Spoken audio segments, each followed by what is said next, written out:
கிறிஸ்துவுக்கு அன்பானவர்களே, உங்கள் வல்லமையுள்ள நேரம் இந்த காலை வேலைக்காக ஆண்டவரை ஸ்தோத்திரிக்கிறேன்.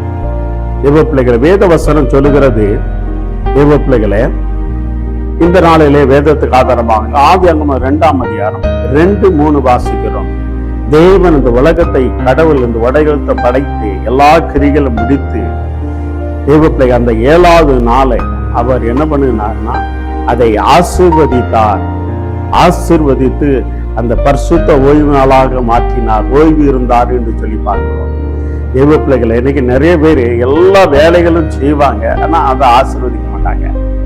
தேவ பிள்ளைகளை அதை ஆசீர்வதித்து அந்த ஆசீர்வதித்து அதுக்கப்புறம் ஓய்வு இருக்கணும். ஆண்டவருக்கு நன்றி சொல்லி ஓய்வு இருக்கணும். இதுக்காக தான், நமக்காக தான் ஆண்டவர் இந்த என்ன பண்ணி இருக்கிறார், இந்த ஓய்வு நாளை ஏற்படும். வேத வசனம் சொல்லுகிறது, இந்த ஓய்வு நாள் மனுஷனுக்காக உண்டாகப்பட்டது. எப்போது வேலை வேலைன்னு பார்த்துட்டு இருக்க கூடாதுன்னு சொல்லி ஒரு கிரிகள், ஒரு வேலைகளை செய்து முடித்தமா முதல்ல அந்த இடம் ஆசீர்வதிக்கப்படணும், ஆசீர்வதிக்கணும். தேவன் சொல்ல போல அவர் அதை ஆசீர்வதித்தார் என்று சொல்லப்படுகிறது. அப்புறம் ஓய்வு இருந்தார். அதை ஆசீர்வதித்து அதுக்கப்புறம் என்ன இருக்கணும், ஓய்வு இருக்கணும். எந்த வேலையை செஞ்சாலும் சரி, நீங்க வேலை செய்யற இடங்களாலும் சரி, தொழிலா இருந்தாலும் சரி, ஊழியமா இருந்தாலும் சரி, படிக்கிற இடமாக இருந்தாலும் சரி, தேவ பிள்ளைகளே, 6 நாள் நீங்க ஸ்கூலுக்கு, காலேஜுக்கு, வேலைக்கு, தொழிலுக்கு போறீங்கன்னா அந்த 6 நாள் செய்த என்னென்ன வேலையில் செய்த அந்த கிரிகள் எல்லாம் ஆசீர்வதிக்கணும். அதை ஆசீர்வதித்து ஆண்டவரே இந்தந்த வேலையெல்லாம் செய்தெல்லாம் ஆசீர்வதிக்கும் என்று சொல்லிட்டு அடுத்தால 6 நாளும் 7வது நாளில என்ன பண்ணணும், அது 6 நாள் போயிட்டு வந்ததை 7வது நாள் எல்லாம் ஆசீர்வதிக்கு ஓய்வு இருந்து அதை ஆசீர்வதிக்கணும். இதெல்லாம் ஆசீர்வதிங்க.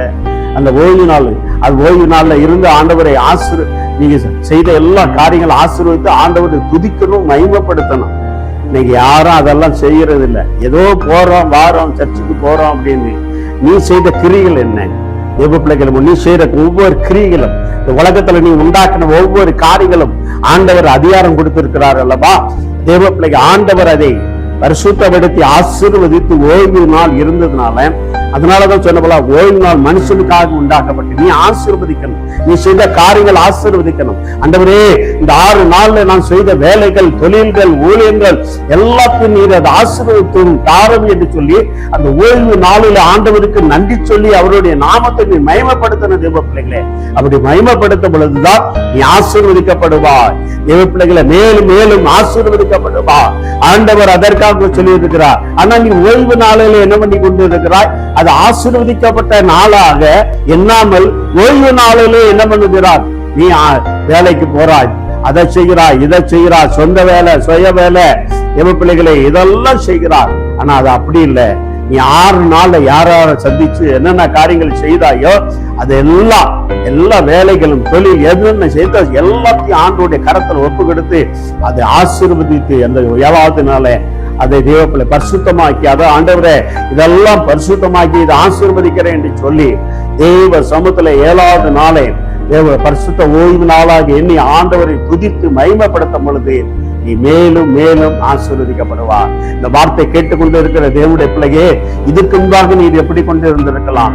நீங்க 6 நாள் படித்த காரியங்கள் எல்லாம் தேவ சமூகத்தில் ஒப்பு கொடுத்து ஆண்டவரே என் படிப்பு ஆசீர்வதியம் என்று சொன்ன பொழுது, என் தொழில் ஆசீர்வதியம், என் குடும்பத்தை 6 நாள் காத்தவரே என்று சொல்லி ஆசீர்வதியம், ஆண்டவரே என் ஊழியத்தை 6 நாள் காத்தவரே என்று சொல்லி ஒவ்வொரு காரியத்தையும் நீங்கள் ஒப்பு கொடுத்து தேவ சமூகத்துல தேவ பிள்ளையை ஆசீர்வதிக்கும் பொழுது அந்த ஓய்வு நாளுக்கு தேவ சமூகத்திலிருந்து ஆண்டவரை மகிமைப்படுத்தி ஆசீர்வதிக்கும் பொழுது நிச்சயமாக தேவன் ஆசீர்வதிக்கிற தேவனாய் இருக்கிறார்.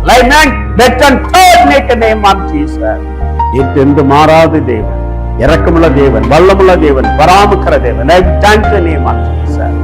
நீங்க ஆண்டவர் சமூகத்துல ஒப்பு கொடுப்போமா? தேவ பிள்ளைகள் கண்களை மூடி ஆண்டவரே சோத்திரம், 6 நாள் நான் செய்த கிரிகள், நீர் இந்த 6 நாள் இந்த உலகத்துல செய்த எல்லா கிரிகளும் அப்ப ஆசீர்வதித்து ஓய்வு இருந்த தேவனே, அப்ப அந்த ஓய்வு நாளாக எண்ணப்பட்ட போல நாங்கள் 6 நாள் செய்த கிரியைகள், வேலைகள், தொழில்கள், ஊழியர்கள் எல்லாம் நம்முடைய கரத்தில் ஒப்புக்கிட்டு ஆசீர்வதிக்கிறோம். அப்ப நாங்க ஓய்வு இருக்கும் ஓய்வு நாளை அப்பா பரிசுத்தப்படுத்தி அப்ப ஆராதிக்க முடியாத நம்முடைய பாதத்திலிருந்து துதித்து அதை ஆசீர்வதிக்க முடியாது நாமத்தாலே ஆசீர்வதிக்கிறோம். நல்ல தந்தை, ஆமென். God bless you. வேதத்தை இந்த வார்த்தையின்படி நீங்கள் செய்யும் பொழுது இந்த வார்த்தை கிரியை செய்யும், இந்த வார்த்தையை ஆசீர்வதிக்கும். God bless you. Amen.